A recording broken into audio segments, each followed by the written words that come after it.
Strong words from the returning Asia-Pacific champion. Actually, apologize to all of the Australia region for what he's about to do.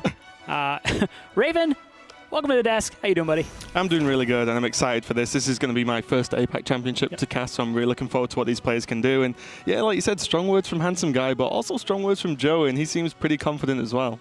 Yeah, Jowen really wants to win this. You know, we look at this matchup, and yeah, Jowen comes in here, I guess, as the underdog. When you look at it on paper, you have to give the respect to Handsomeguy. But again, I'm not really getting that underdog vibe from him. He does not seem at all afraid of Handsomeguy. He is absolutely ready to throw down and win this one for Australia and New Zealand. So I really like what we've seen from Jowen thus far. I'm a little bit concerned, though. You know, we saw him in that first segment where he was talking to Frodan. He looks a little bit nervous right now. This is his first chance to be on this stage, whereas Handsomeguy is kind of been around. Same old. I was going to say, he's been around on the stage more than some of the casters. That's extremely true. But yeah, I think the trick here for Jowen is really going to be how quickly he can adapt to being on this, this kind of stage. And as long as he can just sort of, he's bound to be nervous, but as long as he can just calm himself down quick enough, he should be okay. All right, well, we're going to hop right into game number one.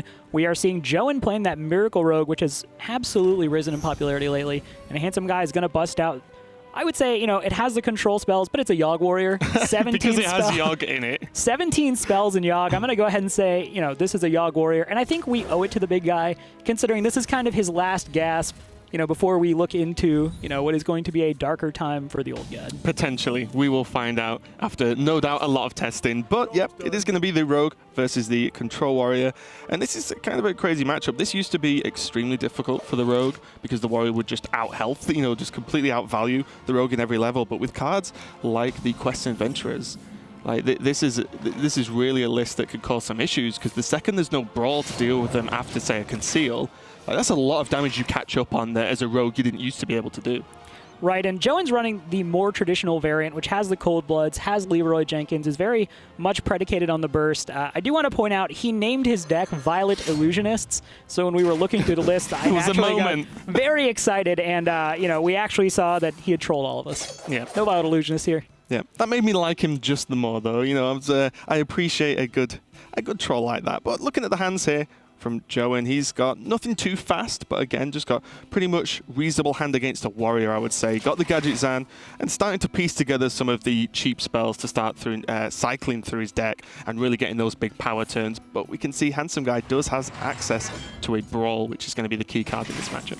Right, and so when you look at how this matchup tends to go, because of the way Jowen has built this deck, there is just a finite amount of damage to this deck, and obviously what Handsomeguy is going to be looking to do is leverage all kinds of armor-gaining spells, Ironforge Portal, Shield Block, Bash, and then, of course, the bane of aggro players everywhere, Justicar Trueheart. Yeah. Once that comes down, and if it comes down early, Handsomeguy can very quickly get out of reach of Jowen, and Jowen's going to be in a spot where he eventually just runs out of damage, and if he doesn't die to... Is he going to attack? That's the key question. Because if he doesn't, we can see that there's a Coin Harrison option. Oh, he does. Okay. That could have been a pretty brutal response by Handsomeguy if he could have just Coin Harrison on 2 durability. Yeah, that would have been really bad. I do like this play from Jowen because the Rogue has to be the aggressor here. Goes out, puts down the Edwin Van Cleef. Now, back in the day of Death's Bite, a 4 health minion was something that would die easily, but he's basically going to force Handsomeguy to use 2 different sources of damage to deal with this. The Fiery War Axe is equipped. He might just look at possibly armoring up and then shield slamming, but it forces a little bit more of an inconvenient response from Handsomeguy. Yeah, and the benefit is this hasn't cost Jowen too much, actually. A lot of the times you go all in, and that is actually just a play you make with Rogue quite often. You go all in on a huge Van Cleef or a huge Quest Adventurer, and if they just get locked out straight away with cards along the lines of Execute, Shield Slam, then you're in some trouble. But as you said, this is just a 4-4, didn't commit too much. Put some pressure on Handsomeguy as well, knocking that armor down with the attack from the Deadly Poison. Yeah, and it really reflects what the Rogue class is all about, especially these days, where, you have to pretty much look at what's in your hand and decide what road am I taking. There's no, it's not like when you're playing Shaman and you're like, oh, Trog costs 1 mana. Seems like the correct play on one. Right, Rogue, you have to make some very important decisions early on. He didn't have any questing adventures, didn't necessarily have anything, and now it's going to get a little bit punished as Harrison Jones puts that dagger in a museum. Yeah, Handsomeguy decided that getting the Harrison, the combination of the cycle and negating half of the Deadly Poison, effectively, was worth more than just removing the Van Cleef, because Harrison does the dual job of actually just removing the weapon and challenging Van Cleef anyway, and it's early enough in the game that Handsomeguy's not really worried about 4 damage to face at this point. Right. So, Handsomeguy, to your point, has destroyed the weapon, saved himself some health, basically, cycled some cards, and Jowen looking at his hand, he's a turn off of the Gadgets and Auctioneer, has no prep shenanigans to really pull. Probably just going to look at something like Eviscerate and, even the Sap. That's interesting. Now, in that line, it looks like he's favoring the Sap because, he doesn't necessarily have to make a dagger here, obviously chooses not to. Would be silly to do it, but saves the Eviscerate to apply damage to the warrior. Yeah, and the idea here is as well, if the Harrison is just played again, great. The Van Cleef's going to hit him for 8 again because of that cold blood. So, again, this is just Jowen just identifying with the rogue that when to go in and when to apply the pressure, because now Handsomeguy has to deal with the Van Cleef. You can't just take 8 every turn.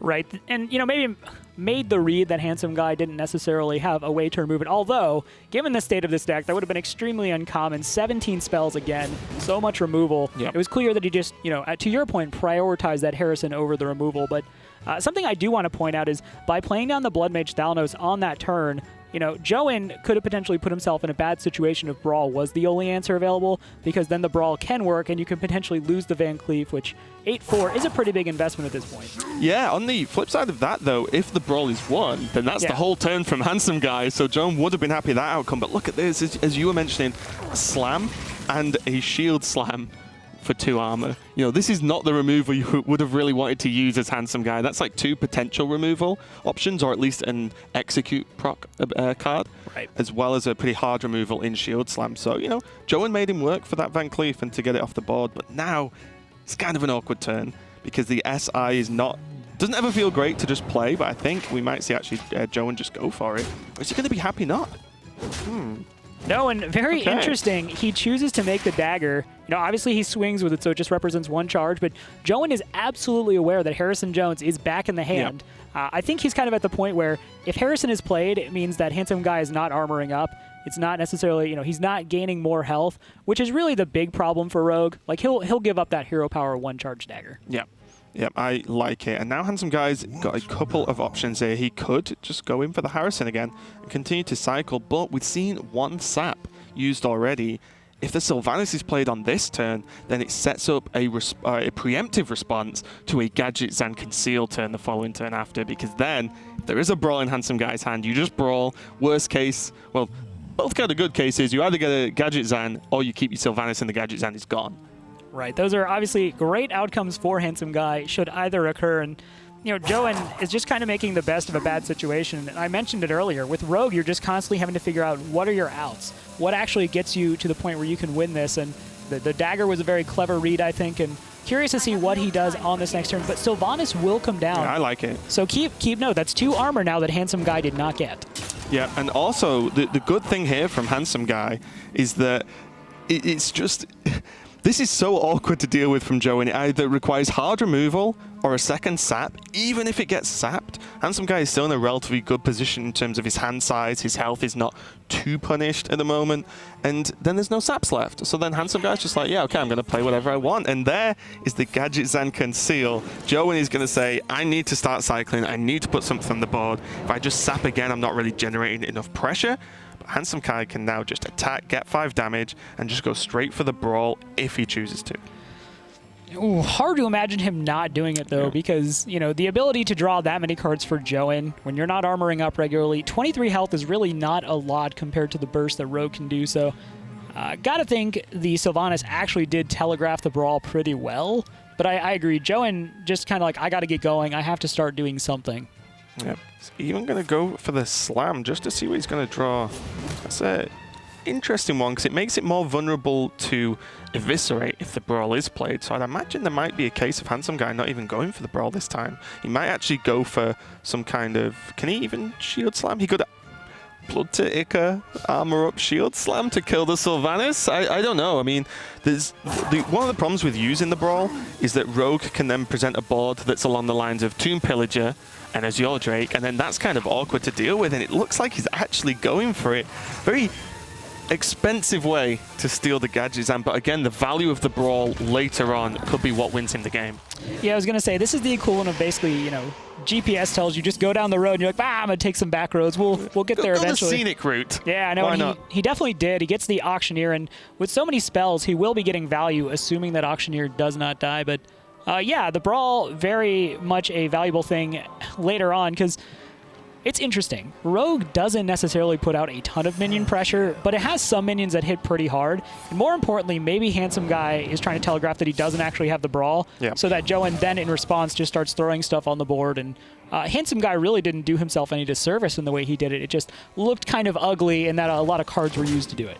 Yeah, I agree. I think Handsomeguy at this moment could afford to make a play like that because he's, feeling pretty good about his hand size again. We can see Yogg there just waiting for the right moment to strike. But in general, he has his Harrison to just continue to remove that dagger pressure from Jowen if the other deadly poison does come out. And he has so many options. He could even just play the Acolyte after clearing up go Acolyte into Revenge to get a draw, and then just Weapon into the Tomb Pillager to clear that. And then you constantly presenting a board to your opponent, which feels really strange as the Control Warrior. It's not really something that happens too often, but when that does happen, you're feeling pretty good. Right. Is there any merit in your mind to just equipping the Gorehowl, taking that 5 damage, and then having the Gorehowl set to where you can just clear basically any minion that's played down, assuming it's not Conceal? I'm not sure. I feel like because this is such a good way to use the weapon that he's already got equipped, you get the value out of the charge, and you've already seen one Gadget Zan, one Tomb Pillager, you've seen Van Cleef, which is one of the threats that Gorehowl does deal with a lot of the time, or at least majority helps with the 7 attack. So I really like this, just getting the value and continuing to cycle, because if Handsomeguy can just stay ahead on cards against Rogue, they're going to really struggle. The only thing he's actually missing is just getting that Justicar, because his health is starting to teeter a little bit on 19. Right, and obviously because he knows the list, he knows Leroy is in there, there's a second copy of Cold Blood. That's something he has to be aware of not necessarily what's just on the board, but what could be coming from hand. Yeah. A lot of the times I've tried to play it a little bit risky versus Rogue, and then they just kill me. So you've got to definitely be aware of that. And SI7 going to be used now, combined with the Azure Drake, to start helping to clear this Acolyte off the board and just present a little bit of pressure himself. This is the situation, right? There's already been 1 Cold Blood and 1 Eviscerate used, but suddenly there's 7 power on the board, the dagger. As you said, Leroy's available. There's another Cold Blood, another Eviscerate. That stacks up very, very quickly.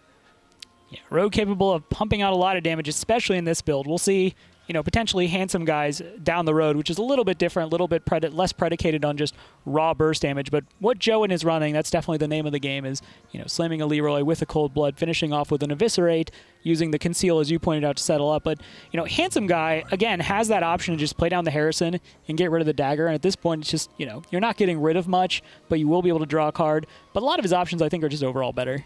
Yeah, I agree. I think the only worry Handsomeguy has to think about is that second sap hasn't been used yet. Obviously, with the ultimate vision we have of both hands, we can see the sap's been there for a while, but even it just being available makes a card like Bloodtooth Brave a little bit unsafe. If that's your only guard against a big burst combo from minions, then it's going to be a little bit worrying. And yeah, Ironforge Portal, Rob. What do you feel about this card?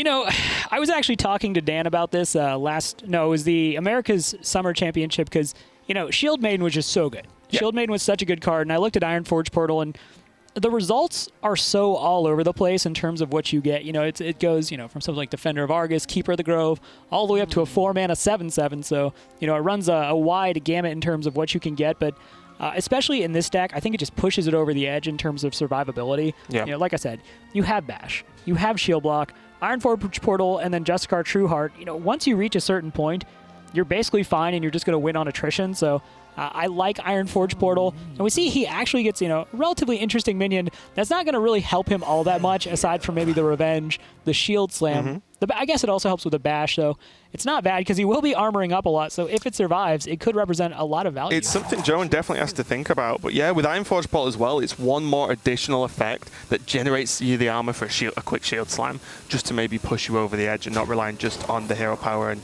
the shield blocks as well. So it's looking pretty good for Jowen, though. He's putting a lot of pressure on, and now there's 2 Brawls in Handsomeguy's hand, and not even had a chance to use them yet. Yeah, I gotta wonder when or if he's going to choose to pull the trigger on those, but Ravaging Ghoul into the hand makes it pretty easy to draw a card, and then he has the flexibility with that Fiery War Axe if he wants to use it, and we just see the armor keep piling up with these spells, and, hey, look, gives you armor, kills a minion. That's pretty good where I'm from. Yeah, that's more or less what the Control Warrior wants to do. Kill minions and gain armor, and Bash manages to achieve both that. Doesn't need the spell power, but why not? Why not Bash for 4? Yeah, and Jowen's pretty much been playing on this, thing where it's like, if it's convenient to remove a minion, he will. But I think he may just have to call Omaha here and just go full in on doing the damage. Yeah, we can see we see a lot of rogue players actually make turns along the lines of like Leroy, Cold Blood, Face, Conceal, and just be like, I hope you can't kill Leroy because I kind of need him to finish the game. So we might be edging towards that, but Jowen does need just a bit more pressure. But in terms of Handsomeguy, he is actually stabilizing really well now in terms of health. And I think it's just mainly down to the card count and the fact that he's just been able to cycle. He got both Acolytes, got multiple cards from each, and it's just really allowed him to keep ahead.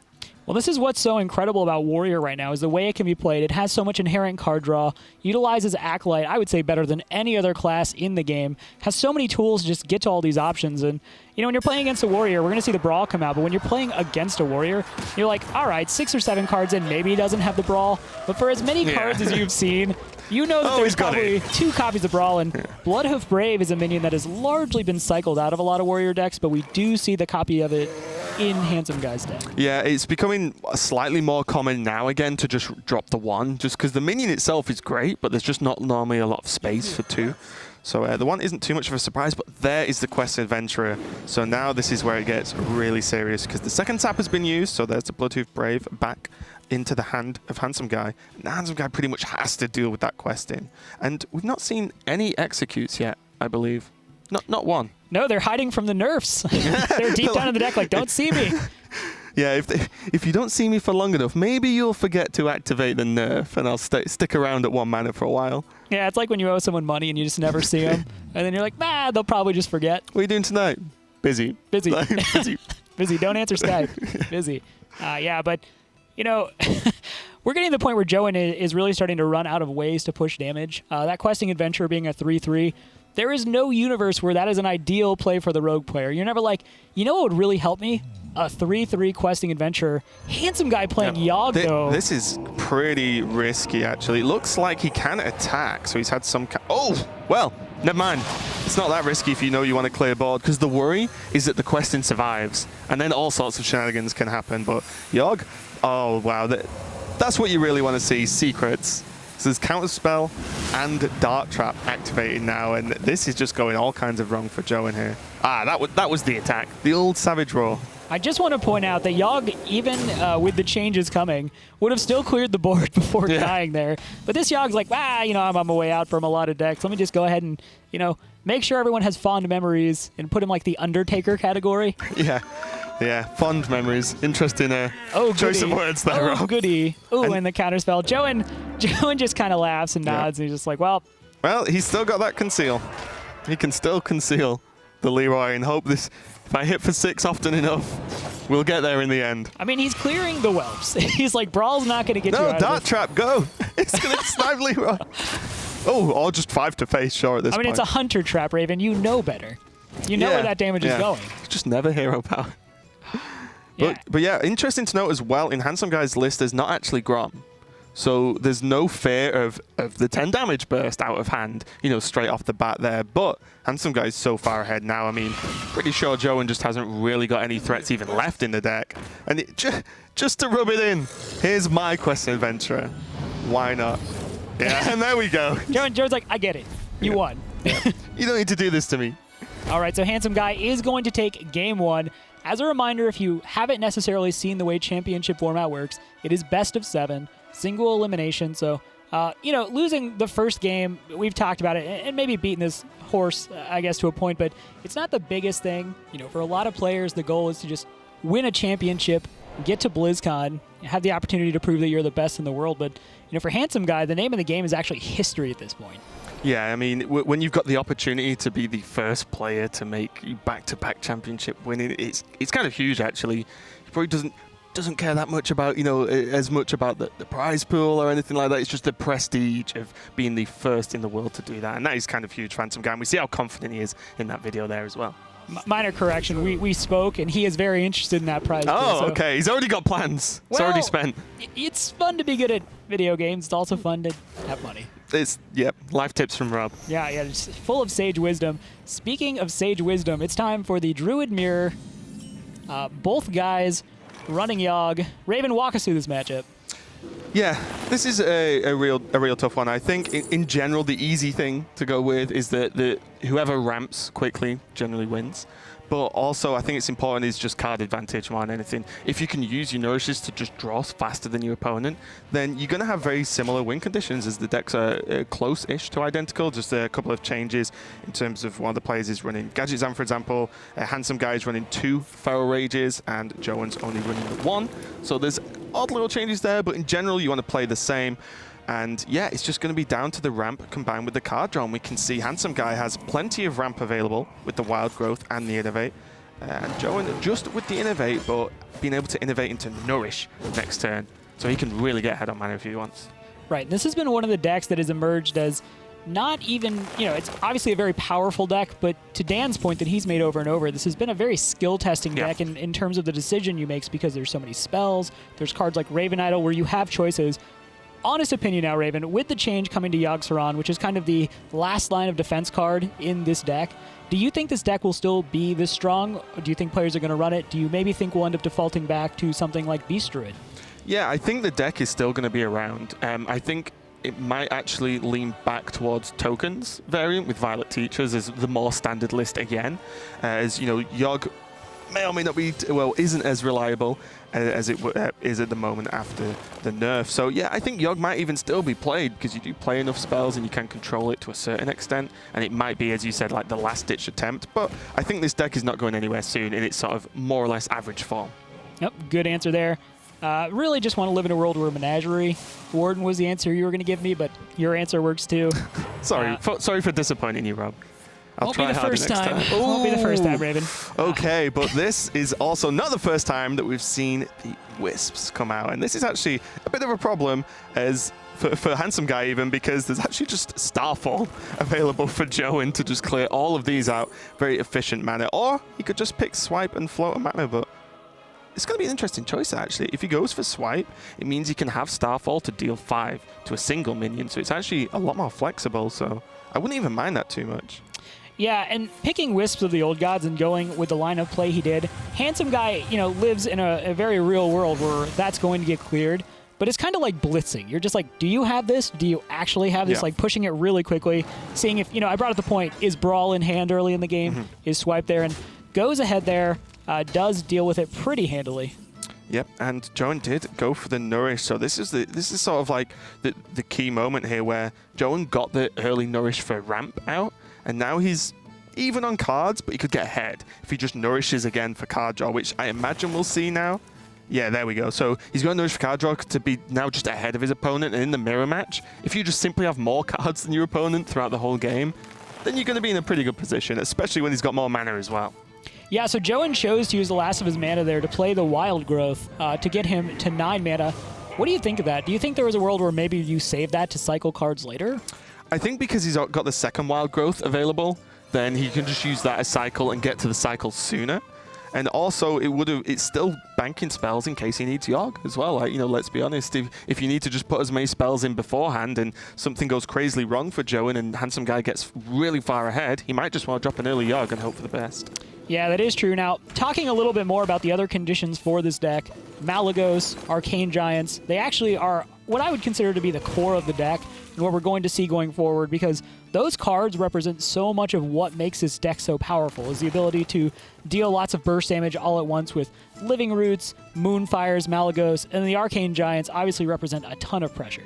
Yeah, and we've seen more and more recently as well, the Druid's going back to run at least one mulch, because there's a lot of big guys there and you actually need to have an answer, and it's kind of what Druid can struggle with a lot of the time. But just saw Handsomeguy use his own Nourish into card draw, so he's going to try and keep up with Jowen, and with the reduction on some of the spells as well from the Emperor, he's going to be able to cash in, kill this Azure Drake off pretty easily, pass over initiative to Jowen and say, okay, you go this time, and then I'll try and catch up one more time, and then get that one minion ahead. And we can see it's going to be a relatively cheap Arcane Giant available for Jowen at 1 mana, as if he doesn't pay any more spells this turn. It's pretty reasonable, 1 mana 8/8. Yeah, 1 mana 8/8. I'm not exactly the most thrifty of shoppers, but I think I would take it. Yeah, you give it a whirl. I was gonna say you saw me close shopping the other day. You know that I'm not exactly the best investor, but 1 mana 8/8, pretty good. Yeah, I felt like you were kind of just, yeah, but you need more of these, sir. Just keep buying these, it'll be fine. Raven, I don't want to get into telling the story of that shopping trip, but not yet. not yet. But we do see Jowen now. Like this is the power play, right? You go wide because he's just been able to, mainly with the Arcane Giant. Like the board doesn't look too threatening until you slam the Giant there. So you go wide, ask Handsomeguy, can you deal with all of this board? You can maybe swipe the low minions off, but then there's an Arcane Giant.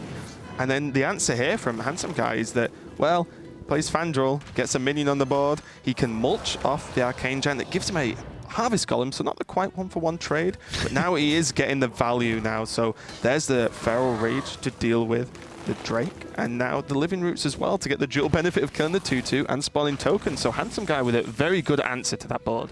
Yeah, it just goes to show you the overall strength of Fandral. You know, that was a pretty scary-looking board, and Handsomeguy's like, actually, I got this. Have a Harvest Golem. Yeah, and yeah, that's a pretty meager trade-off, right? It's like, 2 mana, I think, mulch it was because it was discounted. Swap your Arcane Giant for a Harvest Golem in hand. Got the raw end of the deal there, but does give him something to whip in this turn and continue with at least a bit of pressure. But now both players are running a little bit lower on cards and both golden Yogs. They are true worshippers. Yeah, I gotta be honest. I have a golden Yogg. Raven, As do I, yeah. Yeah, I was gonna say. I think we also fall into that category. But Harvest Golem, unfortunately, not the terror it was in 2014 back in the day in Druid. Kind of falling on more meager times, but you know, it does come out. He's gonna be able to attack. The mulch is going to come down to deal with this Ancient of War. And is it gonna be a Harvest Golem number 2? Oh. Oh. Okay. The Harpy. It was the Harpy. Yeah, that's. I actually don't think that's a bad minion. No, well, realistically, it's yet one more minion that is a threat that has to be dealt with. It cannot really be ignored or dealt with at leisure. It needs to die, or if you let it attack once, it'll attack twice. Wow. Yeah. That's sage wisdom from Raven. We are giving the viewers at home just a lot of heads-up advice when it comes to Hearthstone. Here's a work at. Yeah, and here we go. It is going to be the Yogg from Handsomeguy first. He was the first to break, the first to blink, and let's see what this Yogg can do. The Ice Lance to the face, not too crazy. But the even cycle, even slamming your own Yogg feels good, because again... Oh! Oh, no! Jowen just kind of like, this is my life now. No, Jowen's thinking, this game needs to end very soon, or there's going to be Yogg 3 more times, potentially. Oh, my God. The Ancestral Spirits. Sorry, oh, my Yogg. Oh, my God. Oh, nice. The Wisps, the Excavated Evil. Excavated Evil is actually really good here, because if you leave the Emperor up and can't deal with it that well, although he did have Heroic Strike, so... Whew, that Harvest Golem it's getting some work done. Doesn't take kindly to being called names, Raven. Oh, did he? He did attack then, right? I don't think he did. Did he miss? Oh, he missed it. That's actually pretty huge. That was 4 damage. Just gone. Yeah. That's kind of crazy. And he left 2 minions up again. And, you know, he could have killed the 2-1 with the attack. Sure, he could have killed the 4-3 and left another 2-1. But still, he could have done something. And he chose, well, didn't choose, but just didn't. It's kind of like choosing. Yeah. I want to point out, Handsomeguy now in shadow form, so I don't know that this is going to necessarily be the biggest deal, but he's not going to be able to generate that 1 armor per turn with the hero power, which could end up being something that makes the difference. Yeah, I mean, when you're trying to stave off the damage from a potential Malygos burst turn, you know, every point of damage kind of helps out, because if they're just 1 spell short and they're trying to just burst and then attack with minions to finish the game instead of doing like a full kill just with spells, because we have seen, I think we've seen a Living Roots from both players now as well, so, you know, it's not completely readily available for them, or at least expected. Handsomeguy staying ahead on cards though, which is the key. Yeah, and we saw Jowen choose not to use the Yogg-Saron last turn, kind of did like a little bit of attacking, push some damage, and then that was it, and it's one of those things where he's going to need to actually use it to deal with the fact that he's down on cards. Yeah.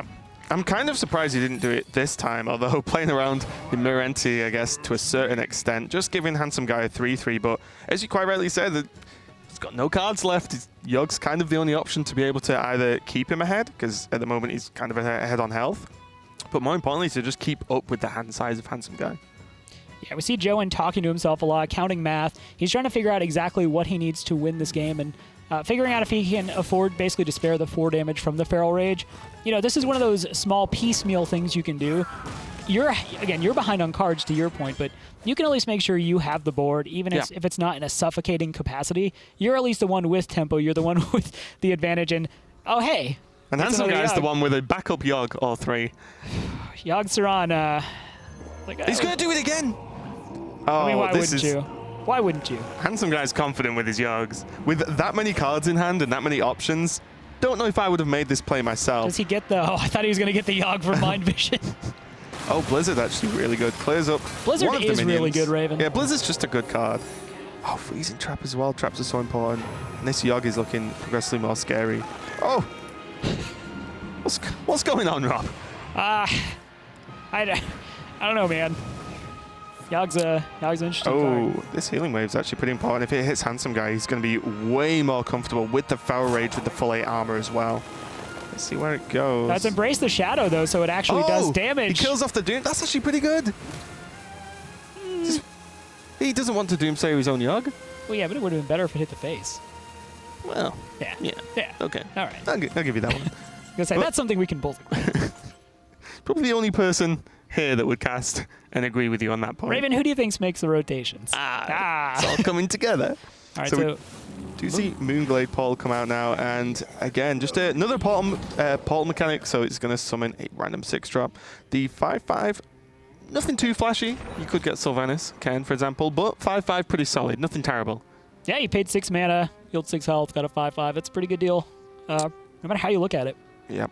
Although, again, Jowen going with using everything but Yogg approach. And I don't know what I think about it at this point, because Handsomeguy is just continuing to have approximately 1 million cards in hand, and he can just do whatever he wants. And his Yogg is just still alive. So there's just a lot of pressure coming out, or potentially coming out from Handsomeguy, and Jowen is really resistant from playing this Yogg. Yeah. Does he know the nerfs haven't gone in yet? That's my question. Well, I think at this point he's got a pretty good idea. But looking at this again, it's all he really has to deal with this board. And I think he's got to be a little bit more choosy, because it's not like his health is low. Yeah. Right? Like, yeah, he could take 8 damage and probably still be okay. I think he's seen like 1 copy of Living Roots. So he understands. Jowen, based on my talking to him over the course of the weekend, has a very commanding understanding of like health thresholds and breakpoints. So I would be pretty surprised if he isn't aware of where he needs to be and just calculating his use of when he needs to use Yogg-Saron. Yep. There's the Spell Power swipe as well, clearing up the 5/5 pretty easily. And Yogg can clear up the pretty big Maya Keeper. And there's the hat. Just available just in case you want the extra damage as well. Or in case you want a hat. Yeah, in case you want to just look good. Sometimes you just want to wear a hat. It's all about winning in style, Raven. Exactly. And now with the gadgets and okay. Well, so this was one of the turns I would have said, hey, Gadget Zan and 2 spells. You can just cycle. But instead, Jowen continues to shock me and just go for his own Yogg. And so far, he's done the pretty good job of clearing the board, which is one of the key things. Oh, Divine Favor! That is exactly what he wants to see.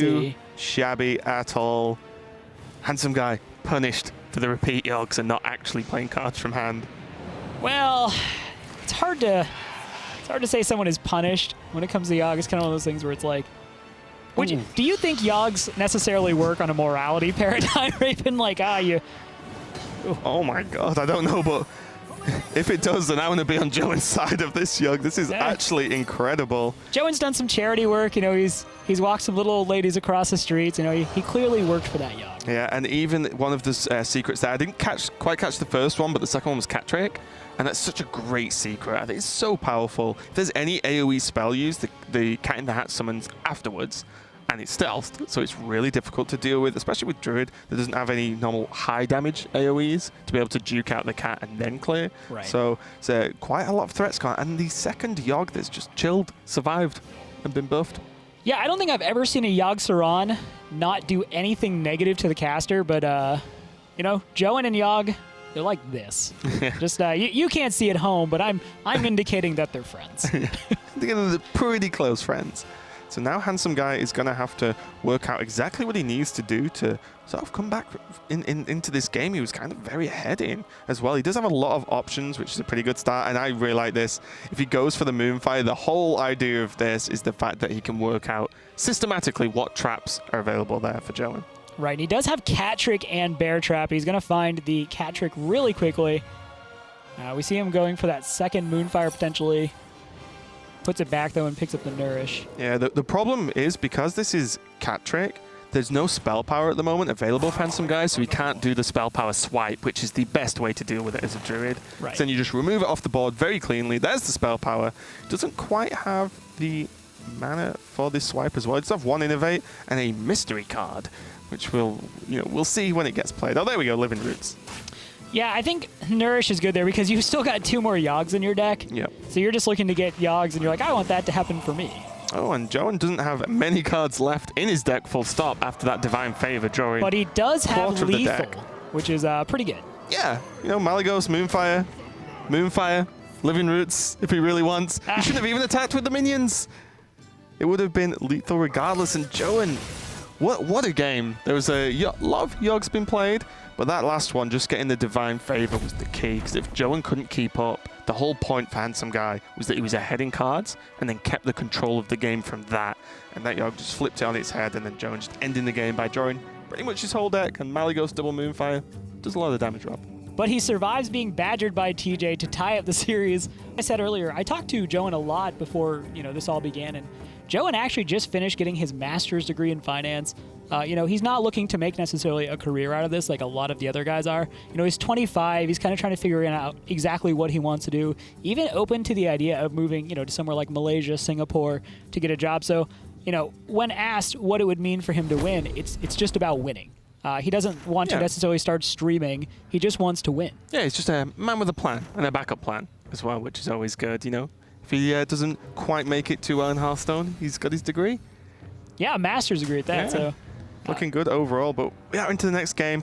Handsomeguy versus Jowen is going to be game 3 of the best of 7. It's going to be the Druid again from Handsomeguy versus the aggro Shaman from Jowen. So this is a bit of a risky matchup for Handsomeguy. Normally, the Druid is quite a slow, a slow deck, just builds up to being able to just really power out the game late, and aggro Shaman doesn't normally let you do that.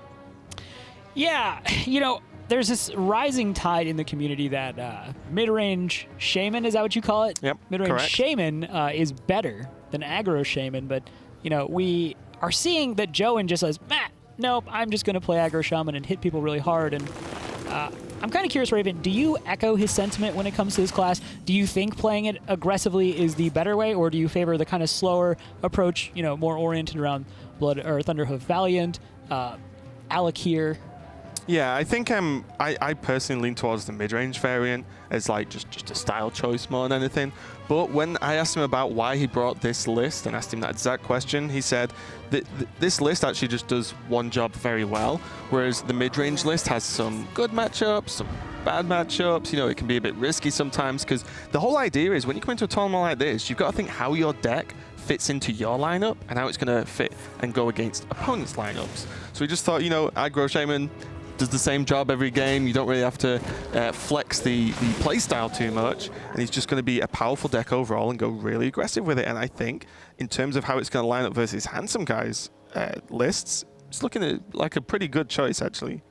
Yeah, when you look at what Handsomeguy has brought and really the rise of Rogue all over again, Rogue is a class that just gets preyed upon by aggro Shaman. Yep. It's pretty much just a straightforward matchup, and the Rogue, if it ever gets a win, you're feeling extremely lucky as the Rogue player. But Handsomeguy is going to be able to innovate out the Emperor, and this is really nice as well. It looks kind of maybe not defensive enough, but innovating out a huge threat that your opponent has to kill, because Emperor is one of those priority targets, along with, say, Fandral, for example, that if you cannot leave that minion up, or it's going to cause great problems in the game overall. And now Jowen has to kill the Emperor. That's kind of Handsomeguy's plans overall, as well as get the reduction. But Jowen has many, many ways to deal with this Emperor. Yeah, looking at Handsomeguy's hand, though, it's kind of unfortunate how it pans out with the reductions from Emperor Thor's hand, because he doesn't have the ability that, without the next draw that we can see, to necessarily combine 2 of those cards. He'd be looking at something like Swipe Hero Power.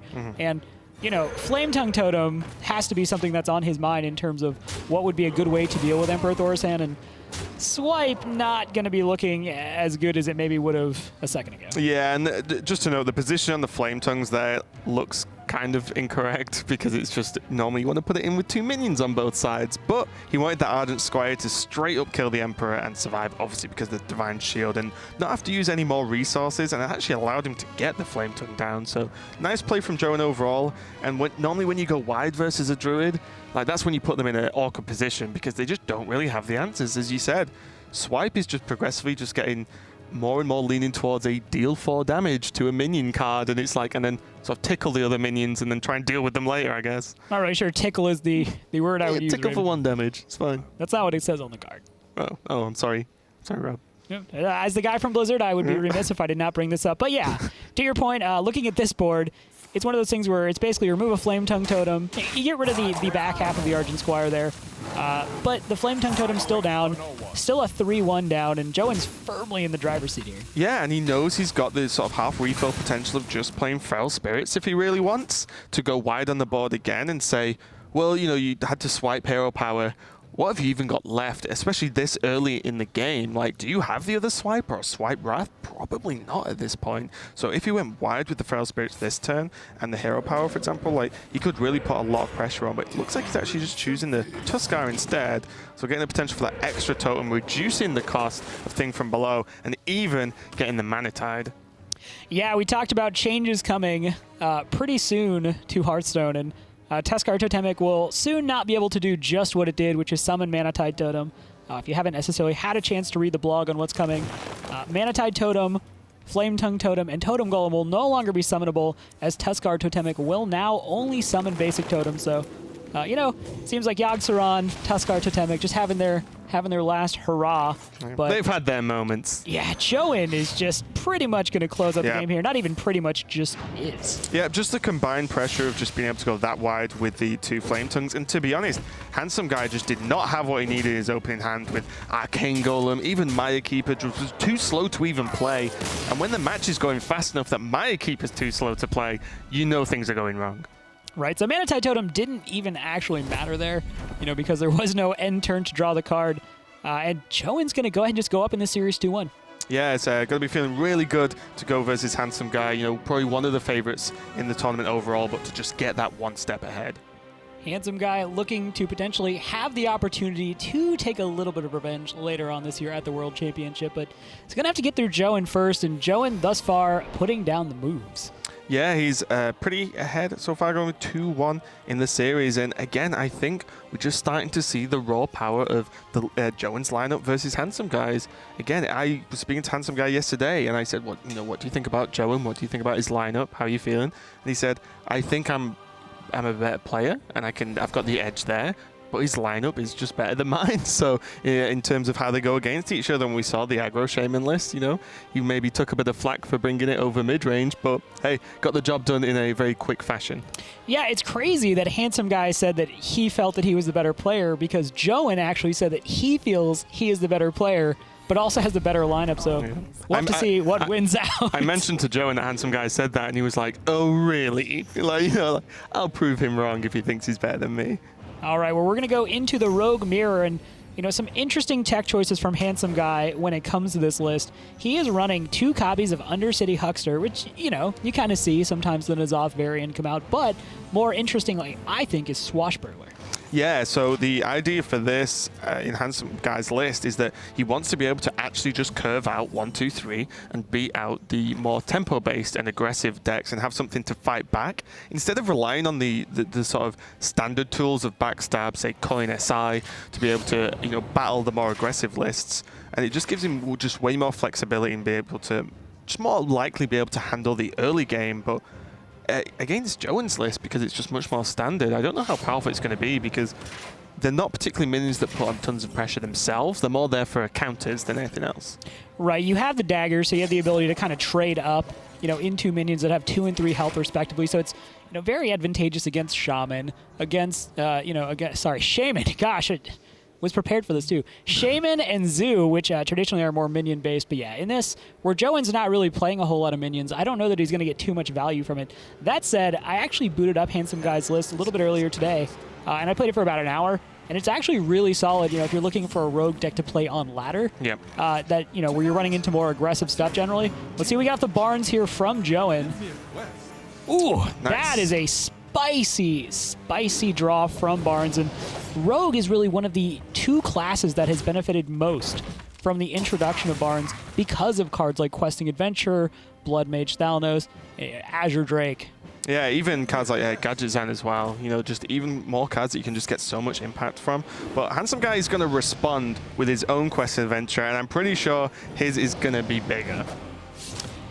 Yeah, and size doesn't always matter, but when it comes to questing adventures, absolutely does. Yeah, and now Handsomeguy, although he doesn't have a conceal, he's pretty much relying on the fact that there's no sap in hand from Jowen, because if there is, he just gets sapped back into hand. And Handsomeguy, again, as we discussed in Rogue, sometimes if you can go all in and make such a huge turn that it could just win you the game, then you do it. But sometimes Jowen just cycles into a sap with prep and then throws the adventurer back, and now suddenly Handsomeguy is looking at a little bit of a problem. Does have Azure Drake to keep up though.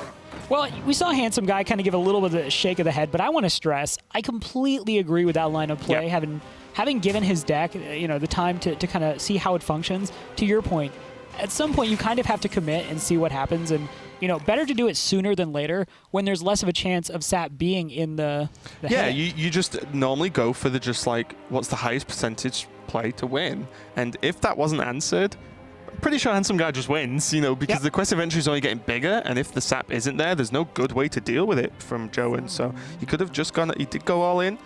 To a certain extent, at least, the Azure Drake really helped just with the additional cycle as kind of snap back from having your adventurer sapped. So Handsomeguy not in a terrible position, but suddenly there's 2 Cold Bloods and a Van Cleef available.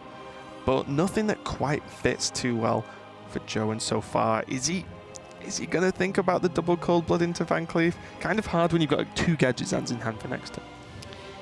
Yeah, I think I might actually, I was going to say what he's doing, which is just jam down the Gadget Zan. It's not like... a spare. You have another one in hand. It's not like Handsomeguy has a lot in hand. You know, it's like 4 cards, which, you know, Rogue, you know, is capable of having a lot of cards in hand. Yeah, I mean, the Gadget Zen's super helpful with the cycle, of course. One of the main mechanics of the deck, but Handsomeguy is going for his Quest Adventure again. Second time looking. Let's see what he gets from the hooks to the gang up. Ooh, ganging up Quest Adventurers. Just buff them all by playing each other. We could. How about ganging up Leroy? Well, you just crazy talk, Rob. Crazy talk. Trust you to pick the most aggressive option with the instant smart capabilities. You got to get that damage, and you got to get it in over the course of the game. So that's a lot of whelps. Raven, what about the backswing of the whelps? That's what you got to think about, Rob. I don't think you think about that. Okay, so Jowen is gonna actually. This is. Okay, yeah, there we go. Okay, it was just kind of weird for a second to see Cold Blood on the opponent's minion, but it allowed for the SI7 agent to proc, as well as buffing Van Cleef. So again, we see Jowen going for the kind of have to make this play and hope it pays off. He does have, at worst, Gadget Zan and Cold Blood next turn to try and get the cycle engine going and maybe get into a prep to, you know, 5 knives, for example, just to really bring the hand size back into check.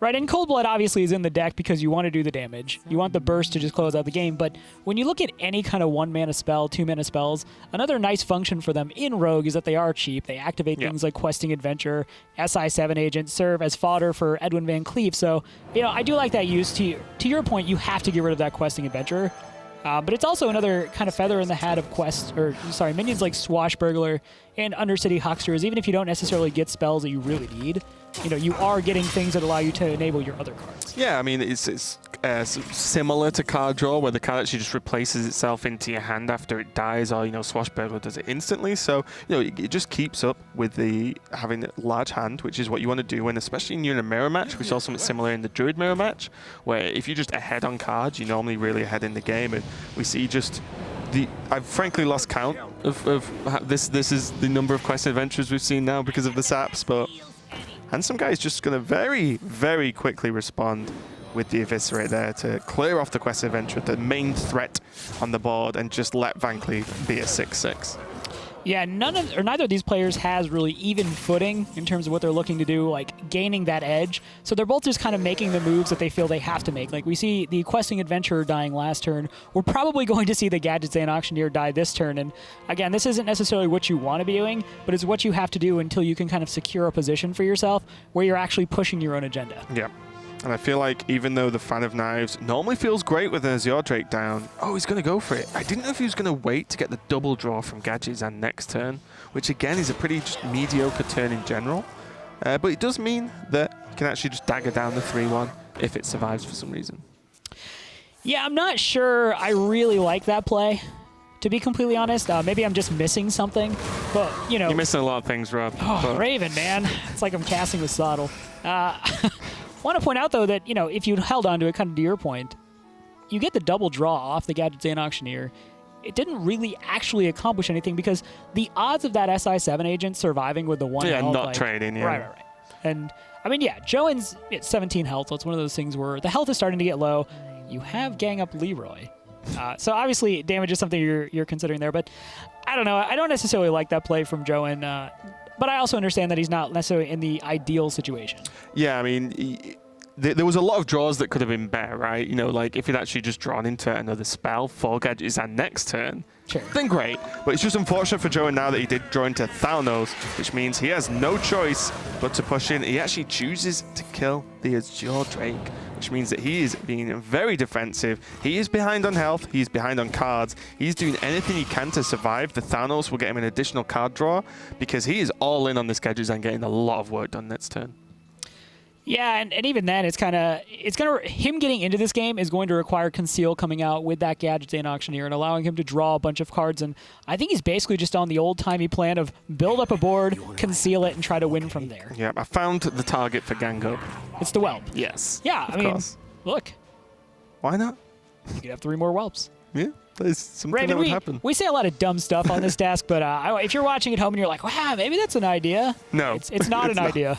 Don't ever do it. Yep, the Thalnos, which I believe was the target there, is much better. The dual benefit of being a cheap card to combo, a card that will cycle with the Death Rattle drawing a card, and Spell Power. That is like one of the best value minions in the Rogue deck overall. Yeah, but if you'd done it to Huckster, think of all the Eviscerates you could have stolen. Potentially. I'm not lucky enough to get Eviscerates, Rob. I would get whatever the worst Rogue card is. Backstab when there's no minions on board. I was going to say, I thought you were saying Backstab. I was like, Raven, we got to have a talk about it. No, Backstab's a good card. We got to talk about your life. Not when there's no targets. Yeah. But now Jowen does have the opportunity to use a spell to cycle the Gadgets and we even saw the sap on the Thalnos to reduce the card draw down even more. That was from Handsomeguy, and that was actually a pretty cool sap. Yeah, and, you know, Handsomeguy again sees the lack of cards. Obviously, Thalnos comes out to cycle that card. Goes ahead, though, just Leroy's, eviscerates, and gets a little extra spell damage from, you know, Cousin Thalnos. And, yeah, he's just going to close it out. So, Handsomeguys Rogue deck proving superior, at least in this tilt.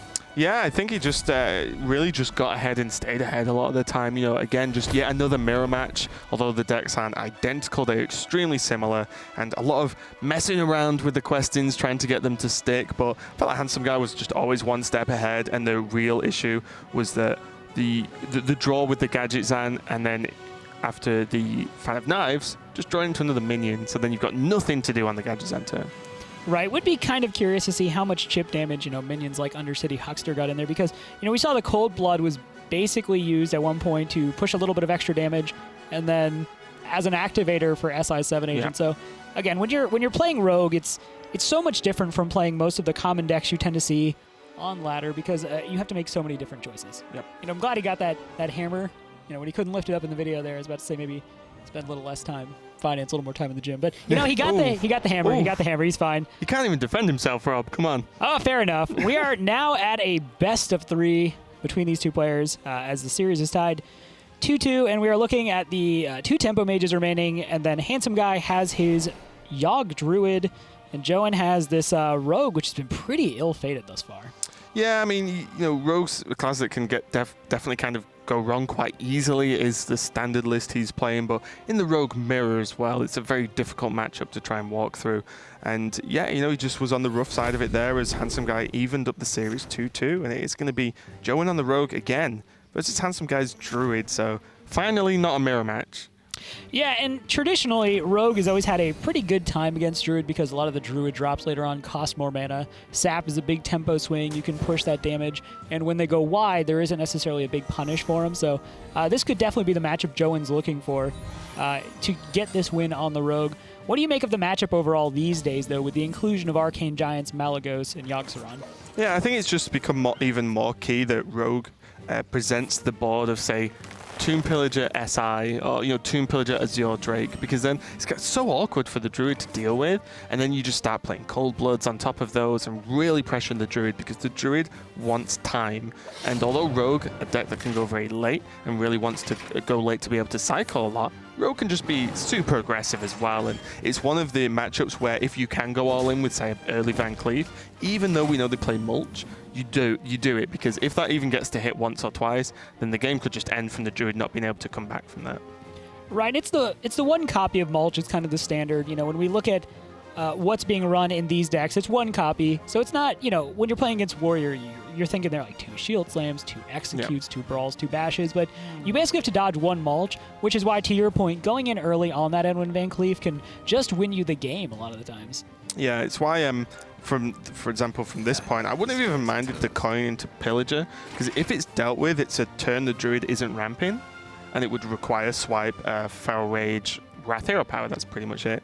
And you use the coin, but you get the coin back from Pillager if it dies anyway, and then if it doesn't die, then you've just got 5/4 on the board, and then you can start using your other cards like the Saps we can see to keep the tempo and keep pressuring on. So kind of surprised Jowen just used the 3/3 there. The SI7 agent kind of just dumps onto the board, didn't get his combo effect, but it did draw out a Feral Rage.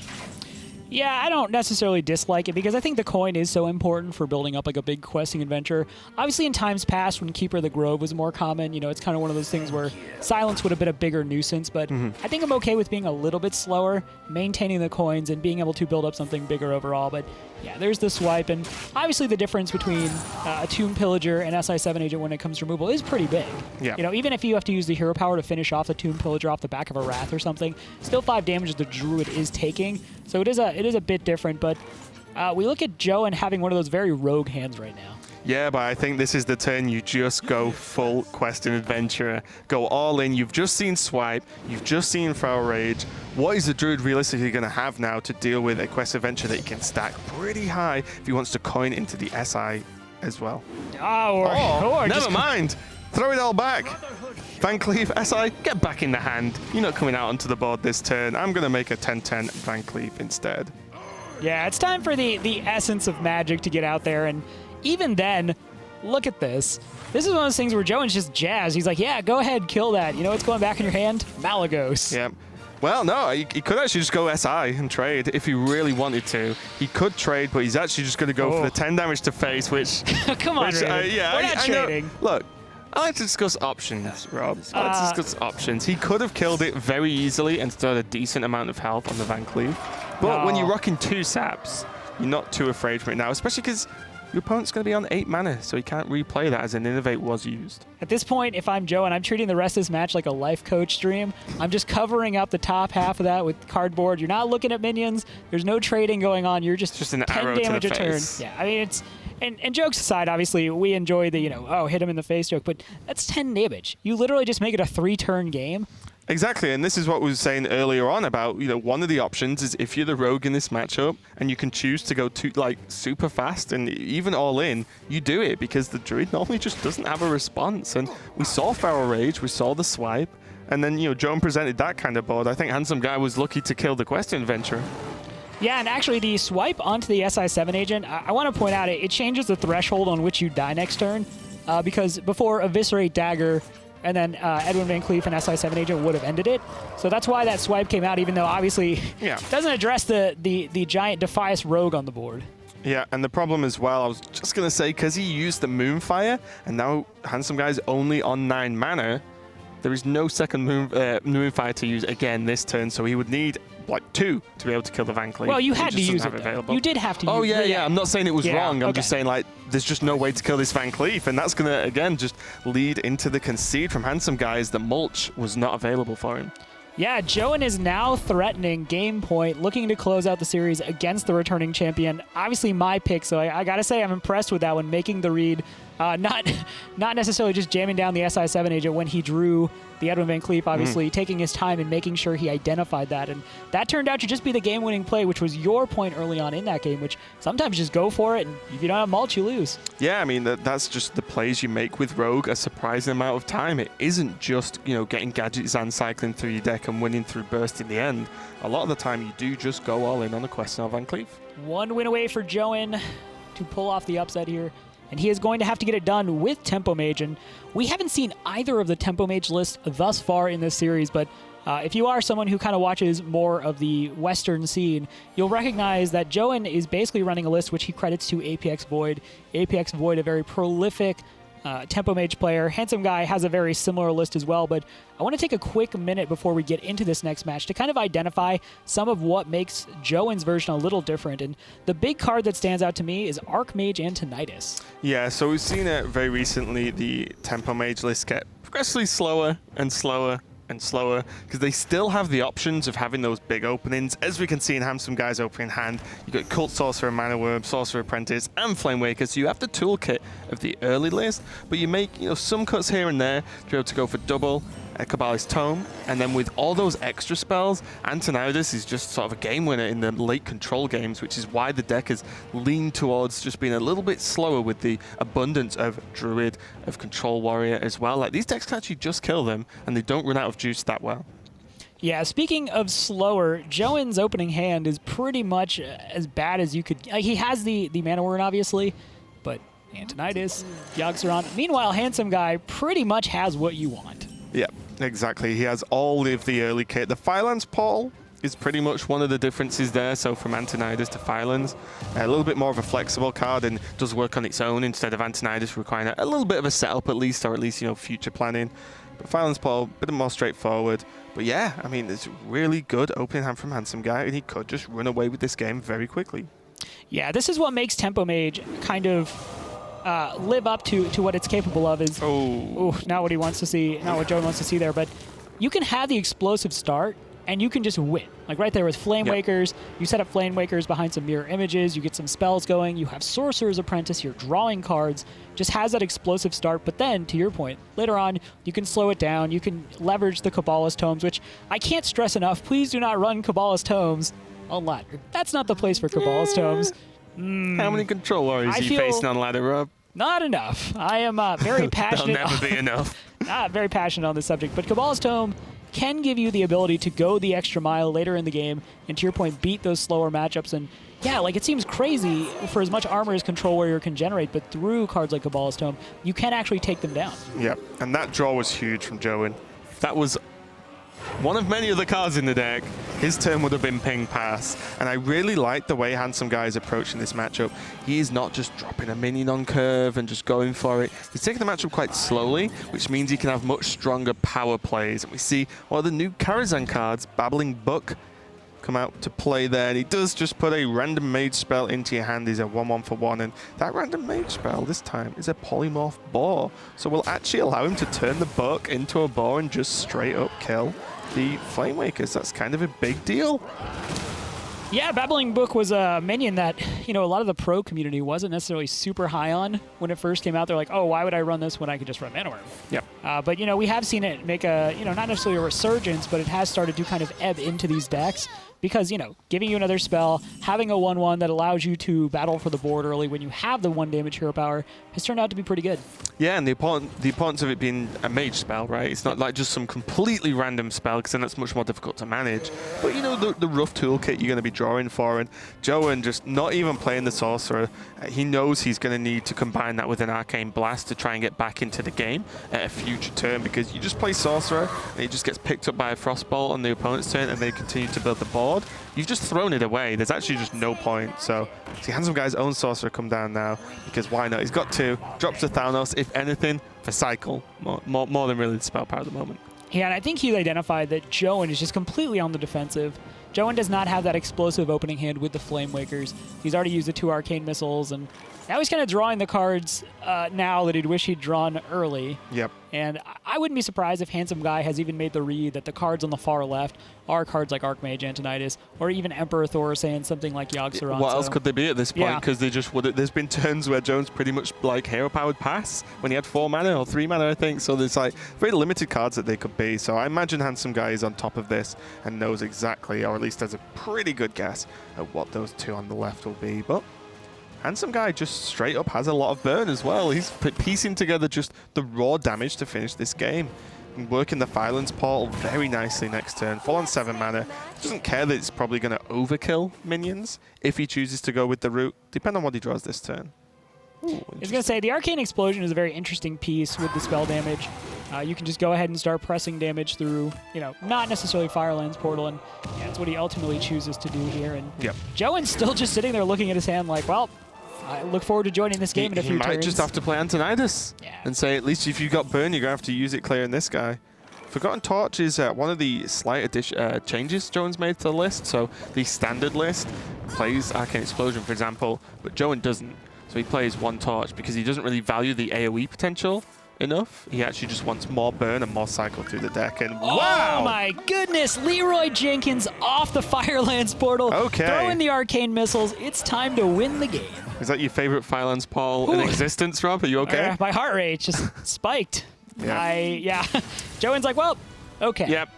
Thanks, Archmage Antonidas. Thanks, Yogg-Saron. Yeah, and this is one of the problems. The deck does perform better in general versus the late game, but you're naturally just more open to early threats. And when you draw your 2 highest cost minions in the opening hand and your opponent draws his opening hand of 1 and 2 drops, you're probably going to have a very rough match. Yeah, Alpe said Mage is high risk, high reward, and we saw it just there. Doesn't necessarily curve out the way you want it to all the time. Guys, this is it. Win or go home. A very dramatic Game 7.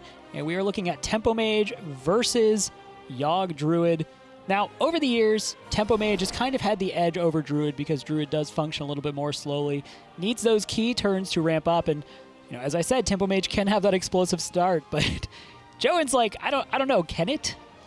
Yeah, after that game, he's probably not going to be feeling too confident. But also on the, if you're going to be a more positive fellow, it means that, well, you just had a pretty rough opening hand. Surely, law of averages, you drew for at least decent one this time. Yeah, you're definitely going to get, the old 1, 2, 3. Who needs to mulligan? It's like, it's fine. 1, 2, 3, keep. Could have just picked those cards. The only thing he may be looking for, really, just to try and negate one of the big innovate plays from the Druid early on is, some kind of Arcane Blast or, even Arcane Missiles to help just trade with, one of the bigger minions that could come out early. But Handsomeguy is rocking the pretty unfortunate hand so far. Has the benefit of the early removal to slow down an aggressive opening. 2 Arcane Giants. It's going to be a while till he gets those on the board. Yeah, so Handsomeguy is not going to be allowed to be on the plan he wants to be on, which is just ramp. His hand doesn't dictate it, and more importantly, this matchup doesn't dictate it. So he's going to just have to start cashing in spells to remove minions. But I do want to point out, if he gets to around turn 5 or 6, continues to draw these early spells, use them as removal, if he can get the Arcane Giants down, I actually think he can just close out the game with them.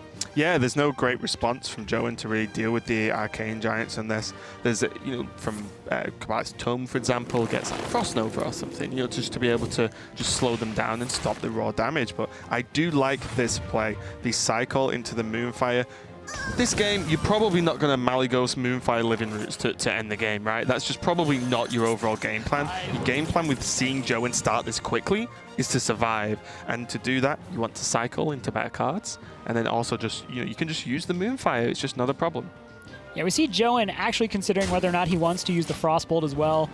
Freeze the Druid and then also, buff up the Mana Wyrm there.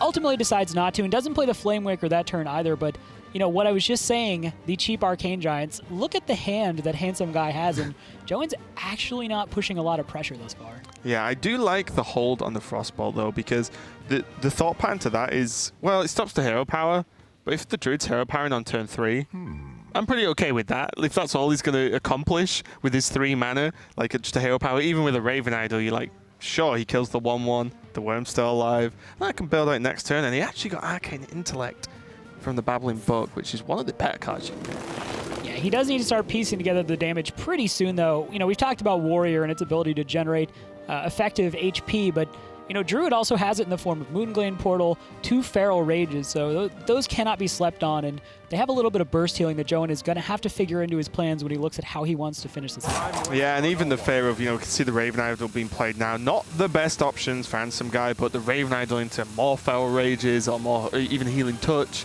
can really extend the game, and I do like the Claw pickup. It is going to be more flexible going forward early on. Then the Moonfire is just 1 damage. Yeah, it's 0 mana, which makes it easy to weave in, but a Claw just gives the benefit of the +2 armor and the +2 attack.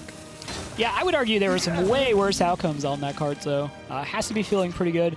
Yogg-Saron comes into the hand, so Jowen can rest safe knowing that he's going to have the opportunity to play that as kind of a last-ditch effort if it comes down to that. He might be able to do enough damage and then hope Yogg-Saron just kind of walks it in.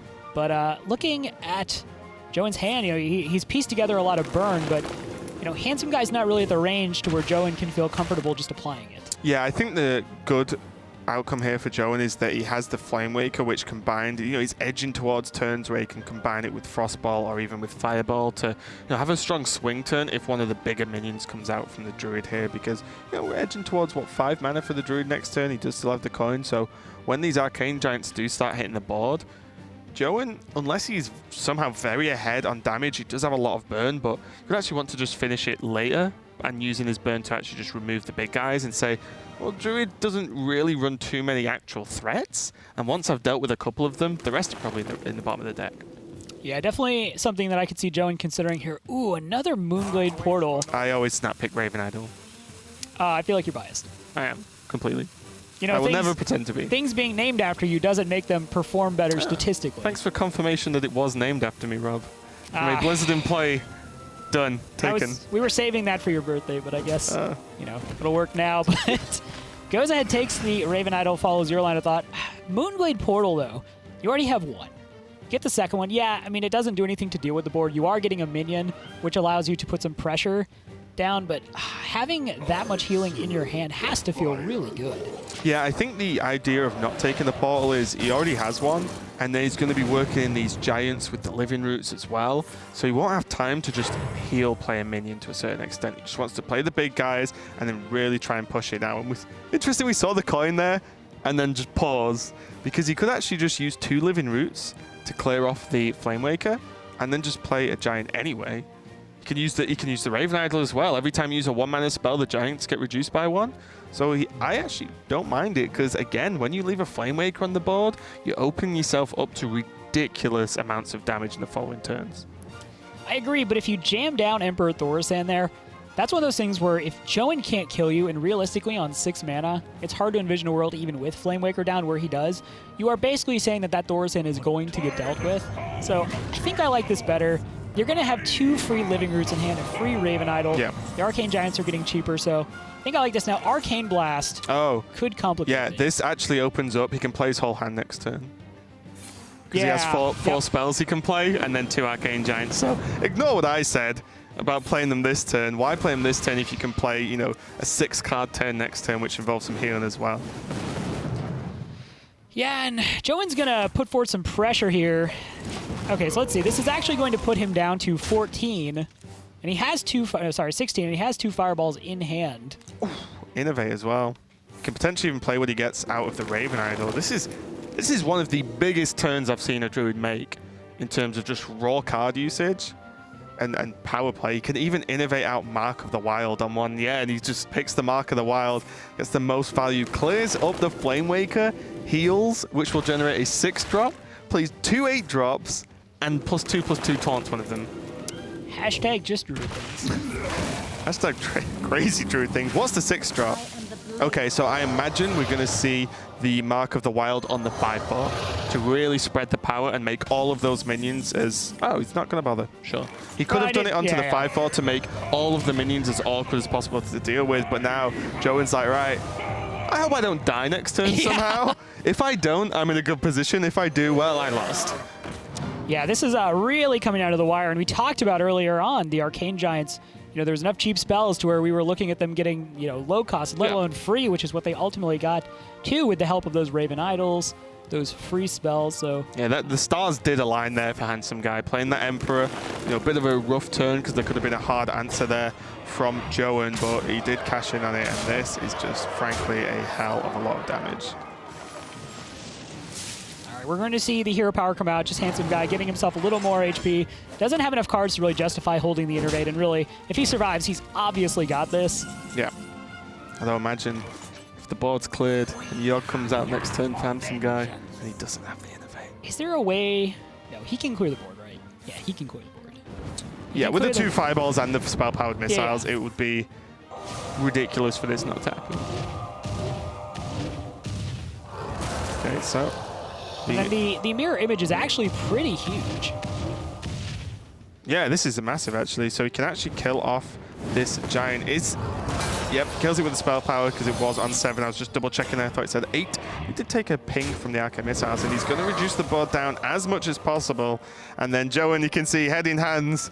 You know, very limited as his options here, and that is not enough because he can Foul Rage for some damage, but it won't be enough, and he can't push through both taunts. So the mirror image actually putting in a lot of work there. Yeah, and I want to point out, Handsomeguy is now at a place. If he draws Malygos on the next turn with that Moonfire, he wins. But there's a card in Jowen's hand that we've seen him do pretty good with so far. It could change everything, Rob. The God of Death could have his day in Game 7 of this series. And Handsomeguy is looking at that one card in Jowen's hand being, please don't be Yogg-Saron. Please be like an Arcane Blast. Don't know why you didn't use it last turn, but just be an Yeah, Arcane Blast. Yeah, it would have been really good last turn, Ah. but you might keep hold of it. Just leave it there. There's some world in which that, oh wait, no, that would never happen. But we'll see. And Handsomeguy kind of, it's a bit of a tough decision now. He's just going to save the Moonfire. As you said, if he does draw Yogg, it is going to be game. And I think ooh. Babbling Brook can still play the Yogg-Saron. Fireball as well. It's looking pretty nice. I think with the ping, it's better to do this. No. This is absolutely, this feels better, but now you are aware if you're Jowen that Malygos closes out the game. Yeah, and but there's nothing you can do about it. So you play as if it doesn't exist. Yep. Pretty frankly, like if you know there's exact cards that just kill you, you don't play as if they're an actual thing, and that's going to be it. Also going to do it. Handsomeguy is going to beat out Jowen in an extremely close series, and he is going to wrap this up. And I got to be honest, I had Jowen winning, but this was a really close series, extremely entertaining, and Jowen played very well, very proud representative of ANC. Yeah, extremely back and forth series, and just all props to Handsomeguy. That turn with the Emperor just made, like I said, one of the most powerful turns in Hearthstone I've ever seen. And off the back of that, he did get the win. But again, until that point, it looked like Jowen could take it. Right, and Handsomeguy is going to advance to the semifinals as he continues, as he called his fated run back to winning another championship. Will take on the winner of Gundam Flame and Malygos Taiwan. And TJ is standing by with an interview with Handsomeguy. Thanks very much, guys. That's right, I'm standing by with Handsomeguy to get a few words after that win. Now, it went all the way to game number 7, and you said you didn't really feel any pressure because you'd already been on the stage a few times, but when it went to game 7, did you feel the pressure then on the stage? 네, 이 경기가 7경기까지 갔었는데요. 별로 부담감이 없이 이 자리에 오셨다고 그러셨는데 7경기까지 갔을 때는 부담감이 좀 느껴지셨나요? 네, 정확하게. 예, 진짜 그러니까 한 3, 4경기까지만 해도 좀 뭐랄까? 좀 마음가짐이 좀 편했는데 이게 둘이 이게 막 경기가 마지막까지 가다 보니까 좀 긴장도 많이 되고 네. 치열했어 가지고 좀 부담도 좀 됐던 것 같아요. So by the third or fourth games, I felt no pressure at all. But by the time I got to the 7th game, it was really close matchups, so I felt a lot of pressure. All right, well, we'll see if you're going to be able to take another win for your second championship. Good luck in your semifinal match.